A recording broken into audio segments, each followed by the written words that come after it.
हाँ, अब देखिए, अब ये पैरेलल में एग्जैक्टली कैसे किया जाता है, जैसे कि हमको पैरेलल में निकालना होगा तो हम कैसे निकालेंगे। पहले तो फॉर्मूला लिखते हैं, 1/r equivalent is equals to 1/r1 plus 1 तुम्हारे पास r2। अगर हमको यहाँ पे लिखना हो तुम्हारे पास आर इक्वलेंट का, तो हम लिखेंगे आर इक्वलेंट प्लस माइनस तुम्हारे पास डेल्टा आर इक्वलेंट। ठीक है, होता क्या है कि जब हम लोग 1/r इक्वलेंट लिखेंगे, यहाँ से अपना आर इक्वलेंट की वैल्यू तो निकल के आ जाएगी। कैसे आ जाएगी? तो ऐसे आ जाएगी तुम्हारे पास कि 1/r इक्वलेंट, यहाँ पे मैं पी लिख देता हूँ, पी मतलब पैरेलल। ठीक है, और यहाँ पे मैं सीरीज एस लिख देता हूँ, एस, और यहाँ पे एस, और यहाँ पे एस, और यहाँ पे भी तुम्हारे पास एस। ठीक है, ये मैंने यहाँ पे लिख दिया। आगे देखते हैं। सो हमने यहाँ पे लिखा 1/r1 प्लस 1/r2, तो ये हो जाएगा आपके पास कितना, ये हो जाएगा आपके पास R2 plus R1 R2, and R equivalent parallel के लिए हो जाएगा R1 R2 upon R1 plus R2। ठीक, आर इक्वलेंट पैरेलल का ये तो निकल जाएगा। डेल्टा आर के लिए एक फॉर्मूला होता है। ठीक है, डेल्टा आर इक्वलेंट, ठीक, अपॉन तुम्हारे पास आर इक्वलेंट पैरेलल का square is equals to delta R1 upon R1 का square plus delta R2 upon R2 का स्क्वायर। ये क्या किया हमने?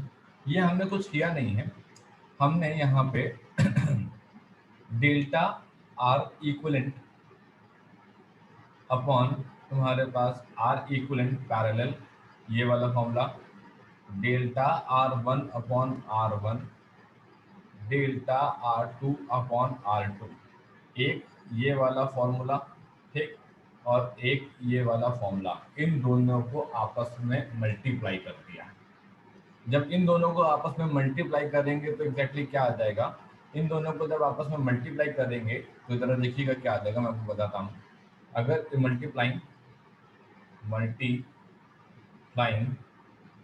वन एंड टू, वन और टू को आपस में गुणा करते हो, मल्टीप्लाई करते हो। ठीक है, जब वन और टू को आपस में मल्टीप्लाई कर देंगे तो ये वाली क्वांटिटी, ठीक, पैरेलल के साथ ये वाली क्वांटिटी के साथ मल्टीप्लाई में आ जाएगी। तो ये हो गया delta R equivalent parallel upon R equivalent parallel into 1/r equivalent parallel. ठीक, प्लस 1/r1 प्लस R2।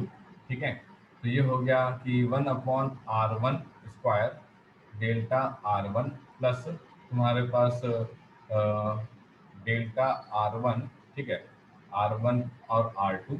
ठीक, 1/r1 ये डेल्टा R2 तुम्हारे पास R1 R2 plus delta R2 तुम्हारे पास 1/r2, and this is R2 का स्क्वायर। ओके, अब जरा समझिएगा, हमने इसको संभाल के रखा, delta R equivalent parallel upon R equivalent parallel का स्क्वायर। हमने इसको संभाल के रखा, डेल्टा R1 अपॉन R1 का स्क्वायर। और हमने इसको संभाल के रखा, डेल्टा R2 अपॉन R2 का स्क्वायर। इन दोनों को कहाँ छोड़ दिया हम लोगों ने, कहाँ गए ये दोनों? हुआ क्या कि जब हमने इन दोनों को लिखा तो ये आ गया डेल्टा R1 प्लस तुम्हारे पास डेल्टा R2 अपॉन R1 और R2। ठीक, delta R1 upon R1, delta R1 plus delta R2, और तुम्हारे पास R1 और R2 बहुत ही जो है छोटी क्वांटिटी निकली। छोटी क्वांटिटी निकली तो क्या मतलब हुआ? छोटी क्वांटिटी का मतलब ये हुआ कि ये क्वांटिटी इतनी ज़्यादा छोटी थी कि हम इसको इसमें निगलेक्ट कर ले गए। क्यों? क्योंकि क्योंकि हमको जो यहाँ पे ये तुम्हारे पास 3 और 4 वगैरह वैल्यूज दी थी, और नीचे जो R1 और R2 थे, ठीक है, ये R1 और R2 तो तुम्हारे पास यहाँ पे रखे हमने 100 और 200। बात समझना, जब हमने यहाँ पे 100 और तुम्हारे पास 200 रखा तो ये हो गया 2 × 10⁴। ठीक, जब हमने इस क्वांटिटी को मल्टीप्लाई किया तो ये 0.0000 बहुत सारे जीरो आ गए। इस वजह से इस पर्टिकुलर क्वांटिटी को निगलेक्ट कर दिया गया और हमारा फॉर्मूला बना तुम्हारे पास।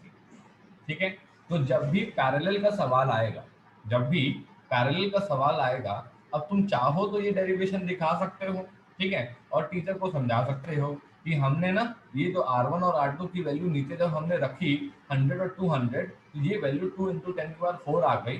जब हम इसको ऊपर लेके गए, मतलब हमने जब इसको डिवाइड किया, तो पॉइंट ऑफ 0 इतना जीरो आ गया कि उसका कोई ऐड करने का लॉजिक नहीं बना, इसलिए हम उसे निगलेक्ट कर दे रहे हैं। ठीक, या तो तुम ये समझाओ, नहीं तुम्हें समझाना है तो तुम एक काम करना, सीधे सीधे ये फॉर्मूला उठा के यूज कर लेना, delta R equivalent upon R equivalent parallel का square, delta R1 upon R1 का square plus delta R2 upon R2 का स्क्वायर। ये जो फॉर्मूला होता है, ये हम लोग पैरेलल के लिए इस्तेमाल करते हैं। बात क्लियर हुई? बात क्लियर हुई? अच्छा, ये क्यों इस्तेमाल कर रहे हो, क्या मिलेगा हमको? यार डेल्टा R1 अपने पास था, डेल्टा R2 अपने पास था, लेकिन delta R equivalent upon R equivalent parallel का जो स्क्वायर तुम्हारे पास क्वांटिटी थी, ठीक है, इसमें हमको ये जानना था। ठीक है, तो इसलिए हमने इसको यहाँ पे इस्तेमाल किया। आई बात समझ में? इस तरीके से ये पर्टिकुलर वैल्यू यहाँ पे इस्तेमाल होने वाली है। ठीक, चलिए आगे बढ़ते हैं।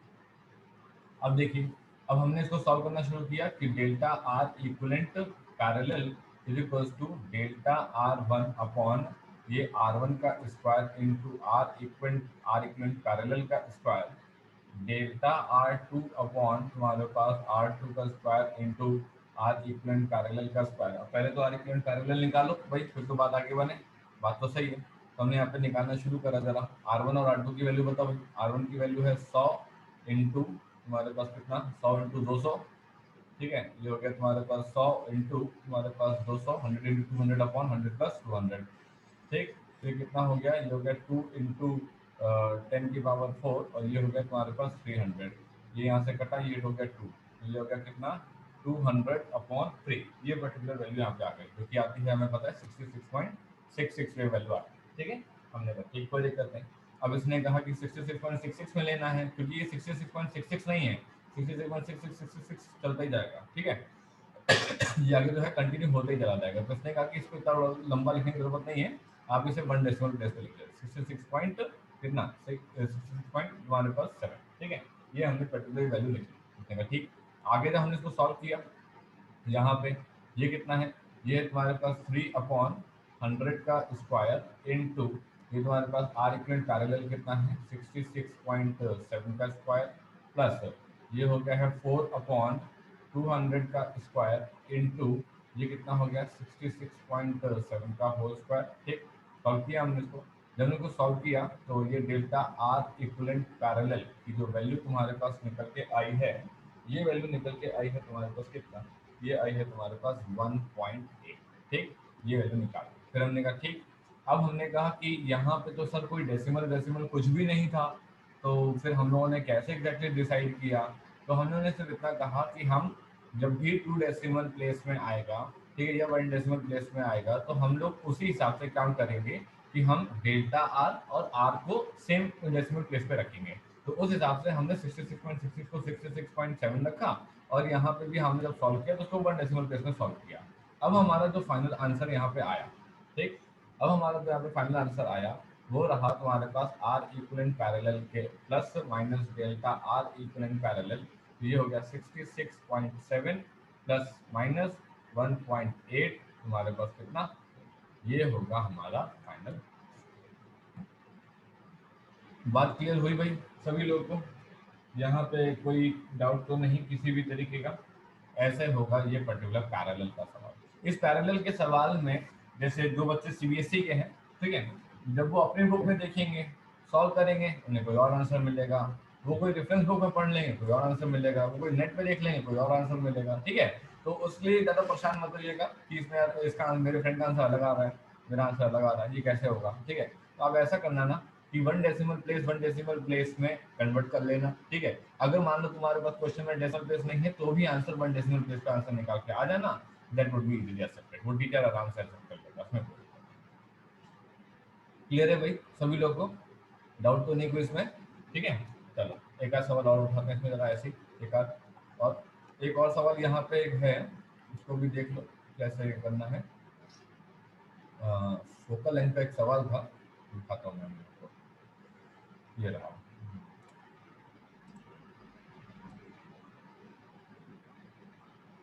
जब आप पूरी फिजिक्स पढ़ लेंगे तो आपको ये वाला जो चैप्टर है ना, जो एरर एनालिसिस, यही सबसे अतरंगी चक्कर दिखाई देगा। आपको लगेगा कि इसमें तो यार कोई परफेक्ट रूल नहीं है एरर में, ठीक है, सिग्निफिकेंट एरर में था, राउंड ऑफ में था, पर इसमें नहीं है। तो वो एग्जैक्टली ऐसा है, अलग अलग जगह अलग अलग तरीके से टीचर बता रहा है, कर रहा है, ठीक है, ऐसा है। ठीक, चलो आगे बढ़ते हैं। Sorry, what will be the focal length of a mirror if the object distance is u is equals to 50.1 plus minus of 0.5 centimeter and image distance is 20.1 plus minus of 0.2 centimeter. Calculate the focal length with error limits. आपको क्या निकालने का है? आपको निकालना है focal length with तुम्हारे पास error limit. आप कहोगे ये तो बिल्कुल वैसा ही सवाल है, इसमें क्या अलग है? ठीक, 1/f is equals to 1/u plus 1/v, ये है फॉर्मूला हमारे पास। ठीक, इसने कहा ठीक है। अब आपका हो गया कि f इज इक्वल्स टू हो जाएगा U V upon U plus V, और डेल्टा f अपॉन तुम्हारे पास f अगर मैं लिखता, ठीक है। अब आप कहोगे कि फिर क्यों नहीं लिखा आपने डेल्टा f अपॉन एफ का स्क्वायर वगैरह क्यों नहीं लिखा? जरा देखते हैं कितनी बड़ी बड़ी वैल्यू है, फिर तय करेंगे। ठीक है, so delta u upon U plus तुम्हारे पास डेल्टा तुम्हारे पास v अपॉन v। ठीक है, अब यहाँ पे जरा देख लेते हैं क्या आया था अपने फॉर्मूले में। देखिए, जैसा कि हम लोगों ने यहाँ पे किया होगा 1/r1, ठीक है, देन 1 अपॉन हमारे पास r1 r2, और यहाँ पे हम लोगों ने इसको सॉल्व किया। तो इसने कहा कि ठीक है, यहाँ पे अब फोकल लेंथ का हमारे को यहाँ पे लिखना है पार्ट, कि फोकल लेंथ हम लोग लिख लिए यहाँ पे, कैसे लिखेंगे? तो इसने कहा कि देखिए फोकल लेंथ के लिए क्या करना है, यहाँ पे फोकल लेंथ के लिए फॉर्मूला ध्यान रखिएगा। ठीक है, भले फोकल लेंथ का कैसा वैल्यू आता है ध्यान रखना, यही फॉर्मूला हम लोग को इस्तेमाल करना है, delta U plus delta V upon तुम्हारे पास यू प्लस वी। ठीक है, और ये फोकल लेंथ में हमेशा ही वैल्यूज इस्तेमाल होती है। ठीक, ये फॉर्मूला बिल्कुल आप याद कर लेना कि delta U upon U plus delta V upon V, है ना, delta U plus delta V upon U plus V, इस तरीके से पर्टिकुलर फॉर्मूला आपके पास आ जाएगा। अब इसने क्या बताया, इसने कहा कि ये फॉर्मूले में हम लोग पुट कर लेते हैं। तो देखिए याद आएगा 0.5/50.1 प्लस 0.2/20.1। ठीक, और ये तुम्हारे पास delta U plus delta V का फॉर्मूला, तो ये हो जाएगा 0.5 प्लस 0.2 अपॉन तुम्हारे पास कितना, ये हो जाएगा तुम्हारे पास 50.1 इंटू 20.1। ठीक है, सॉरी प्लस, ठीक है, प्लस वैल्यू है। ठीक, यहाँ पर हमने इसको सॉल्व किया, तो प्लस वैल्यू, एक प्लस वैल्यू नहीं होगी, या तो प्रोडक्ट वैल्यू है, u plus delta r1 and delta r2, delta r1 upon delta r2,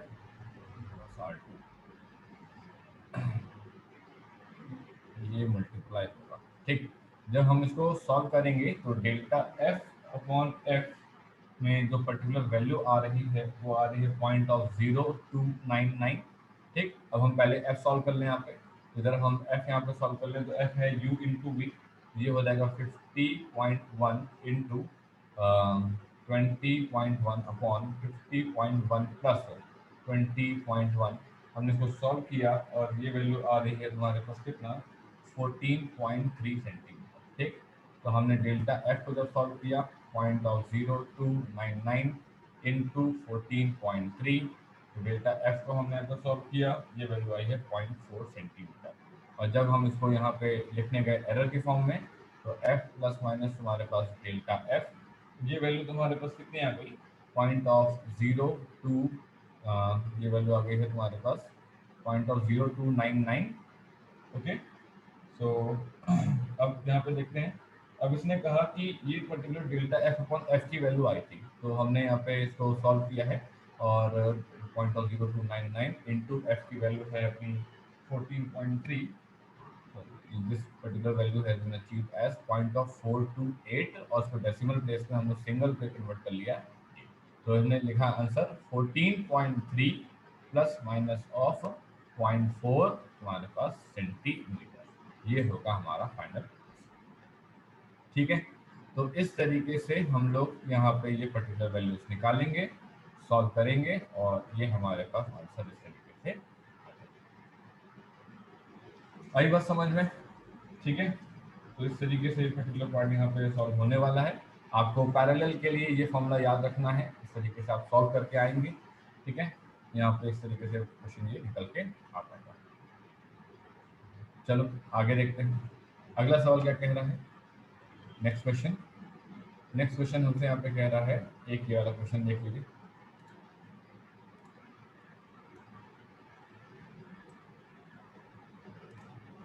और ये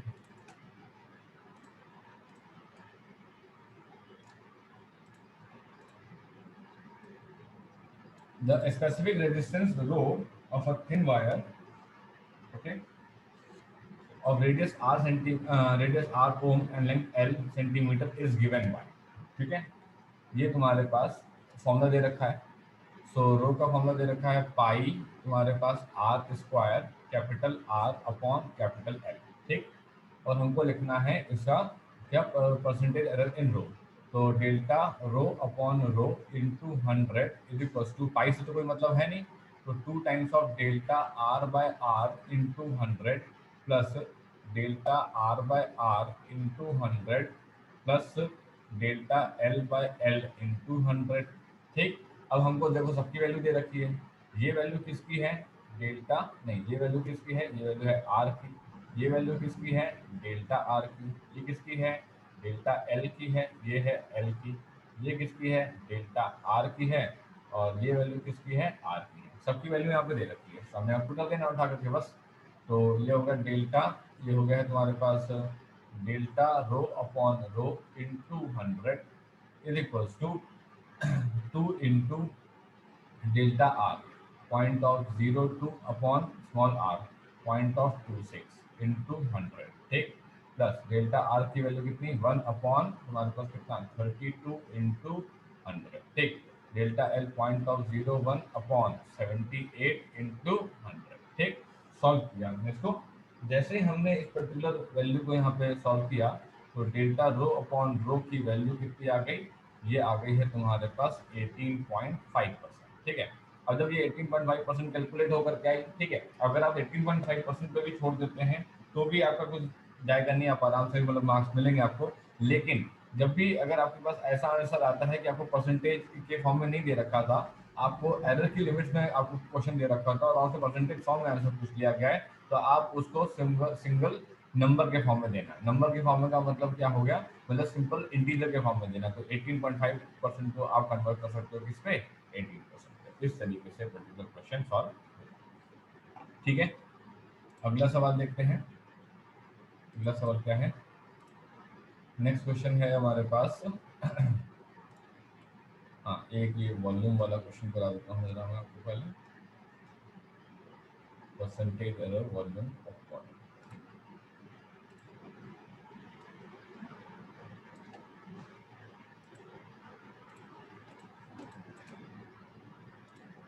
हाँ, अब एक ये क्वेश्चन देखिए।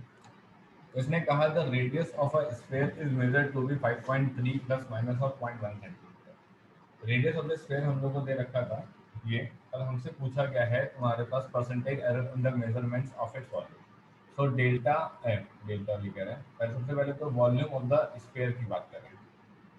वॉल्यूम ऑफ स्फीयर की बात करें, ये होता है 4/3 पाई आर क्यूब, ठीक है। So delta V upon V लिखा हमने, तो 4/3 पाई से कोई मतलब ही नहीं है, 3 times of delta R by R, ठीक है। और हमने इसको परसेंटेज के फॉर्म में बदला, तो delta V by V into 100%, इसको 3 times of delta R by R into तुम्हारे पास 100, ठीक। हमने यहाँ पे निकाला। तो delta V by V into 100 upon हमारे पास delta R by R into 100 हमने यहाँ पे सॉल्व किया। तो क्या बोल रहा है ये देखिए जरा। अब इसने कहा कि हमको डेल्टा आर, ठीक है, डेल्टा आर की वैल्यू 0.1 है, आर की वैल्यू ये है, तो 3 इंटू कितना 0.1 अपॉन 5.3 इंटू 100, ठीक है। अब ये जब भी आंसर आएगा, ठीक है, तो इस आंसर में अगर परसेंटेज में पॉइंट में आ भी रहा है, तो आप कोशिश करेंगे कि आप उसे इंटीजर के फॉर्म में लाएं। जितने भी क्वेश्चन परसेंटेज के फॉर्म में हमसे आंसर मांग रहे हैं, आप उसको हमेशा ही जो है इंटीजर के फॉर्म में लेकर के आएं। बात क्लियर हुई सभी लोगों को? ठीक है। तो इस तरीके से पर्टिकुलर क्वेश्चन यहाँ पे होगा।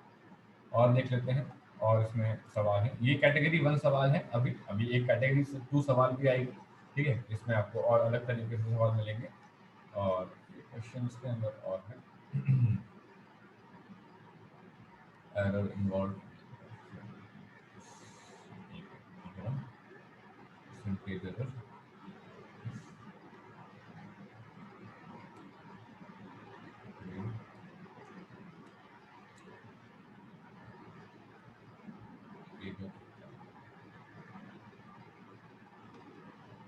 हाँ एक क्वेश्चन ये है, इसको देखिए जरा यहाँ पे, मैं इसको लिख देता हूँ, इसको है नहीं पिक्चर की फॉर्म में मेरे पास। हाँ क्वेश्चन कह रहा है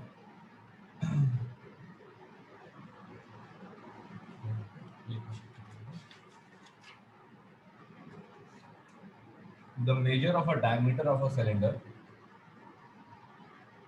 the measure of diameter of cylinder is 1.60 plus minus of 0.1 or 0.01, 0.01 centimeter, and the length is, and the length is 5.0 plus minus 0.1 centimeter. Calculate the percentage error in the volume.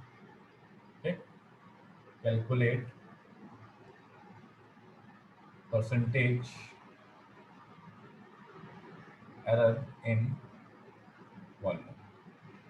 Volume of cylinder का formula क्या है बताइए जरा, पता है किसी को? Volume of cylinder का formula anyone? Pi R square H. Pi R square H.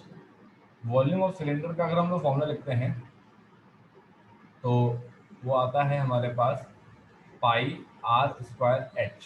पर यहाँ पे तो क्वेश्चन में हमको डायमीटर दे रखा है, क्वेश्चन में तो हमको डायमीटर दे रखा है, तो सिंपल सी बात है यार, डायमीटर में तुम अपना क्वेश्चन को बदल लो, इसमें कोई दिक्कत थोड़ी ना है। इसने कहा कैसे होगा, इसने कहा ऐसे होगा, पाई इंटू d/2 का होल स्क्वायर इंटू एच, तो pi into D square by 4 into H, है ना।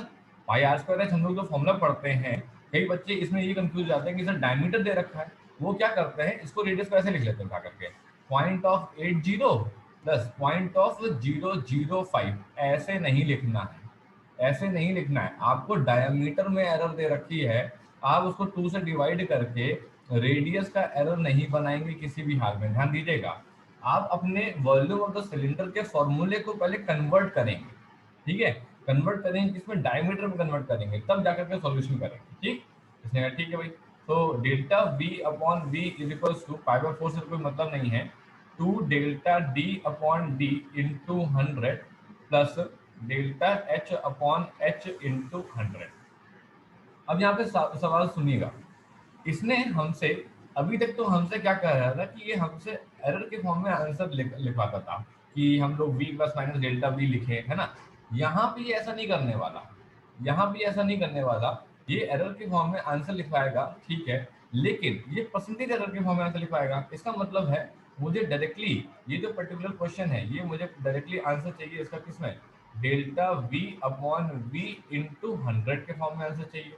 उसने कहा ठीक है, इसका मतलब मैं अलग से v नहीं निकालूंगा, इसका मतलब मैं अलग से डेल्टा v नहीं निकालूंगा, इसका मतलब मैं v plus minus delta v के फॉर्म में आंसर में नहीं दूंगा। ध्यान रखना, हर सवाल में डेल्टा v निकालना नहीं है, हर सवाल में v निकालना नहीं है, हर सवाल में v plus minus delta v के फॉर्म में आंसर देना नहीं है। हो सकता है तुमसे सवाल को परसेंटेज फॉर्म में पूछ लिया जाए तो तुम क्या करोगे, परसेंटेज फॉर्म में अगर पूछ लिया जाएगा तो कुछ नहीं करेंगे सर, हम बड़े आराम से हम delta v upon V into 100 करेंगे, सवाल को यही छोड़ देंगे, ठीक। हमने कहा ठीक है, 2 इंटू डेल्टा टी मतलब कि point of 01 upon 1.60 into 100 plus delta H मतलब पॉइंट ऑफ 1 अपॉन 5.0 इंटू तुम्हारे पास 100, ठीक। हमने जब इसको यहाँ पे सॉल्व किया तो ये पर्टिकुलर वैल्यू हमारे पास जो आती है, ये आती है लगभग कितनी, कितने 1 पॉइंट, ये इसको हमने सॉल्व किया तो ये आता है 1.25, और ये तुम्हारे पास यहाँ से लगभग कट जाएगा तो ये हो जाएगा 50 और ये 2 हो जाएगा 2, ठीक। तो ये आ जाएगा आंसर कितना 3.25 वैल्यू, ठीक है। तो हमने कहा ठीक। अब इसने कहा ये तो हमारे पास परसेंटेज की फॉर्म में, तो हमने कहा कि percentage error in volume is equals to 3.25%। ये हो जाएगा हमारा इसमें आंसर। आई बात समझ में? ठीक है। तो सर आपने कहा था कि परसेंटेज एरर को इंटीजर फॉर्म में लिखेंगे, हाँ, परसेंटेज एरर को हम लोग इंटीजर फॉर्म में लिखेंगे। ठीक है, तो अगर इसको आप राउंड चाहें, ऑफ नहीं हाँ करेंगे? नहीं बिल्कुल बिल्कुल, अगर आप चाहें तो इसको क्या नाम है, हम लोग 3% भी लिख सकते हैं, 3.00% भी लिख सकते हैं। ठीक है, और अगर आप क्या नाम है नहीं आप कर रहे हैं, मतलब अगर आप इसको क्या नाम है एरर के फॉर्म में ना करके डायरेक्ट कर रहे हैं, तो आप 3.25 लिख सकते हैं। इसका मतलब 3.25 पे भी आपको मार्क्स मिल जाएंगे, 3.2 पे भी मिल जाएंगे और 3.00 पे मिल जाएंगे। ठीक है, तो आप कोई भी पर्टिकुलर आंसर यहाँ पे लिख सकते हैं। ठीक है भाई, सभी लोगों को क्लियर हुआ? किसी भी क्वेश्चन में कहीं पे भी कोई डाउट तो नहीं है किसी भी तरीके की? ठीक है, एक ये पैरेलल वाले फॉर्मूले का जो ये डेरिवेशन का जो पार्ट है, इसमें मैं एक चीज जरा देखना चाहूंगा, वो मैं वेरीफाई कर दूंगा, तो मैं आपको बता दूंगा। वैसे तो क्या नाम है, मुझे यहाँ पे ये डाउट है कि यहाँ प्लस और मल्टीप्लाई वाला क्यों इशू आ रहा है, क्योंकि यहाँ पे ऑलरेडी मल्टीप्लाई पे है, बट फिर भी मैं इसको चेक कर लूंगा। ठीक है, तो मैं आपको बताऊंगा एक बार फिर से। हाँ, तो ये रहा थैंक यू पूरा। सर। हाँ, तो ये रहा पूरा का पूरा पार्ट, ये सभी क्वेश्चन का एक बार प्रैक्टिस कर लीजिएगा। ये कैटेगरी नंबर 1 के सवाल है। कैटेगरी नंबर 1 के सवाल का मतलब ये इजी कैटेगरी के सवाल है। ठीक है, अब सेकंड कैटेगरी आती है एक टफ कैटेगरी, जिसमें हमको लीस्ट काउंट ऑफ इंस्ट्रूमेंट्स पढ़ना है। ठीक है, तो पहले हम आपको लीस्ट काउंट ऑफ इंस्ट्रूमेंट्स पढ़ाएंगे और देन आपको सेकंड कैटेगरी के 3 से 4 सवाल करवाएंगे, जो कि आपके एग्जाम में कम चांसेस आने के, लेकिन आने के चांसेस हैं, तो हम आपको उस तरीके से करेंगे। ठीक है, सभी लोग को समझ में आया? किसी भी क्वेश्चन में कोई डाउट तो नहीं है किसी को भी? ठीक है, चलिए अब क्लास कंप्लीट कर रहे हैं, इनको पढ़िएगा, रिवीजन करिएगा, अगली क्लास में मिलेंगे तो स्टार्ट